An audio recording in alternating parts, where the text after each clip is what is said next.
السلام علیکم ورحمۃ اللہ وبرکاتہ۔ حضرت عقبہ بن عامر رضی اللہ تعالی عنہ کہتے ہیں کہ میں نے رسول اللہ صلی اللہ علیہ وسلم سے ملاقات کی اور عرض کیا کہ مجھے بتائیں کہ دنیا اور آخرت میں نجات کا ذریعہ کیا ہے، نجات کیسے حاصل کر سکتے ہیں۔ آپ صلی اللہ علیہ وسلم نے فرمایا، اپنی زبان کو قابو میں رکھو، تمہارا گھر تمہارے لیے بہت کافی ہے، اور اپنے گناہوں پر رویا کرو، گڑ گڑایا کرو، اللہ کے سامنے استغفار کیا کرو۔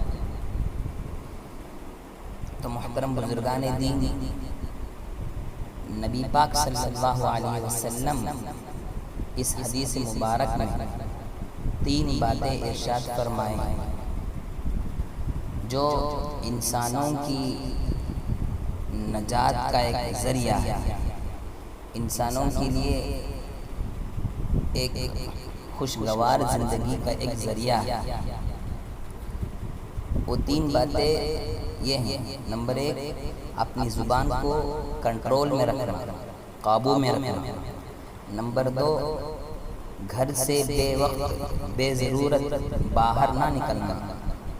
نمبر 3، اپنے گناہوں پر ندامت کرنا، رونا، اللہ کے سامنے استغفار کرنا، گڑ گڑانا۔ اللہ تعالیٰ سے دعا ہے کہ اللہ تعالیٰ ہم تمام کو ان تین باتوں پر عمل کرنے کی توفیق نصیب فرمائے، آمین۔ السلام علیکم ورحمۃ اللہ وبرکاتہ۔